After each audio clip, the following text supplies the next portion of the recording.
Pernah nggak sih kamu kepikiran gimana awalnya minuman bersoda ditemukan?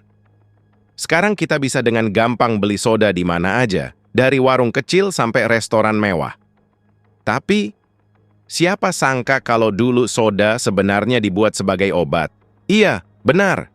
Awalnya, soda bukan dibuat untuk kesenangan, apalagi buat diminum santai sambil makan popcorn di bioskop.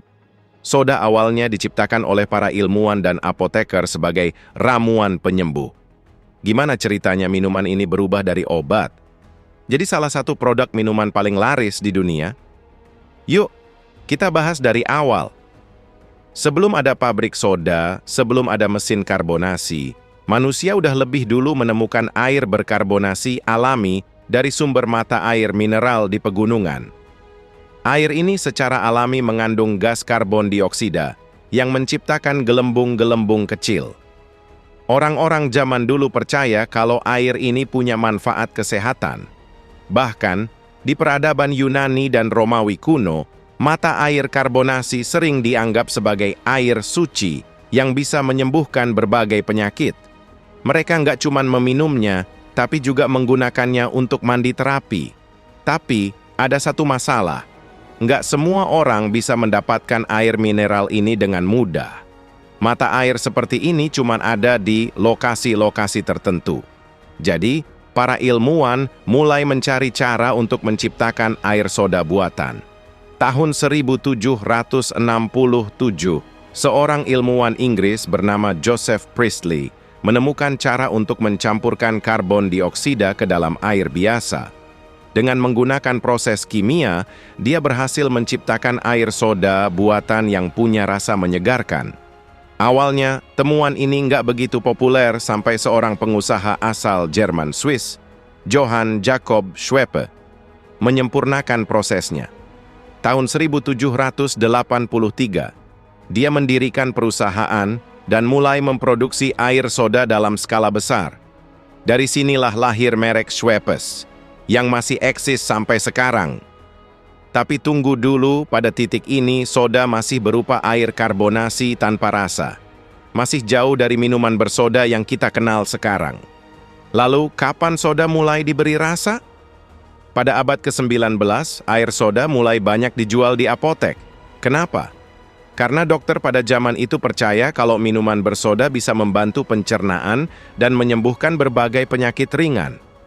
Apoteker pun mulai bereksperimen dengan mencampurkan berbagai bahan tambahan ke dalam air soda. Mereka mulai menambahkan sirup buah, rempah-rempah, dan bahkan ekstrak tanaman obat untuk meningkatkan manfaat kesehatannya. Pada tahun 1886, seorang apoteker dari Atlanta, Amerika Serikat, bernama John Stith Pemberton, menciptakan minuman yang awalnya dianggap sebagai obat penghilang sakit kepala dan penambah energi. Minuman itu mengandung ekstrak daun koka dan kacang kola. Namanya Coca-Cola. Awalnya, Coca-Cola dijual di apotek dalam bentuk sirup yang dicampur dengan air soda. Tapi, karena rasanya enak, orang-orang mulai meminumnya bukan sebagai obat, melainkan sebagai minuman penyegar. Dari sinilah Coca-Cola mulai dikenal sebagai minuman ringan, bukan lagi obat. Setelah Coca-Cola sukses, banyak apoteker lain yang mencoba menciptakan minuman bersoda mereka sendiri. Tahun 1898, seorang apoteker lain bernama Caleb Bradham menciptakan minuman yang awalnya disebut Brad's Drink. Minuman ini akhirnya diubah namanya menjadi Pepsi Cola dan mulai bersaing langsung dengan Coca-Cola. Pada awal abad ke-20, industri soda berkembang pesat. Berkat teknologi karbonasi modern dan kemajuan dalam produksi botol, minuman bersoda bisa diproduksi dalam jumlah besar dan dikirim ke seluruh dunia. Berbagai merek soda lain mulai bermunculan. Dr. Pepper diciptakan tahun 1885, bahkan lebih tua dari Coca-Cola. Sprite diluncurkan oleh Coca-Cola sebagai pesaing 7-Up. Fanta berawal di Jerman sebagai alternatif Coca-Cola selama Perang Dunia II. Minuman bersoda nggak lagi dikaitkan dengan obat-obatan. Mereka berubah menjadi simbol modernitas, gaya hidup, dan hiburan. Minuman soda nggak cuma populer di warung atau restoran, tapi juga di dunia hiburan. Coca-Cola dan Pepsi mulai beriklan besar-besaran di TV, majalah, hingga film. Bahkan, Coca-Cola pernah membuat desain ulang iklan Santa Claus yang sekarang jadi ikon Natal global. Industri musik dan olahraga juga nggak lepas dari pengaruh soda. Banyak bintang musik dan atlet dunia jadi brand ambassador produk minuman bersoda. Tapi, meskipun populer, minuman bersoda juga punya sisi kontroversial. Seiring berkembangnya penelitian tentang kesehatan, orang mulai mempertanyakan dampak soda terhadap tubuh.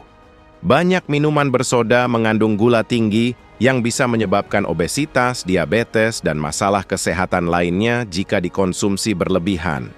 Makanya, di zaman sekarang, banyak perusahaan soda mulai beradaptasi dengan tren kesehatan. Soda rendah gula atau tanpa gula, soda dengan pemanis alami, kombinasi soda dengan jus buah untuk rasa yang lebih sehat, bahkan beberapa perusahaan juga mulai menawarkan air peras manis sebagai alternatif bagi mereka yang ingin menikmati sensasi soda tanpa gula tambahan. Jadi, gimana perjalanan soda dari awal sampai sekarang?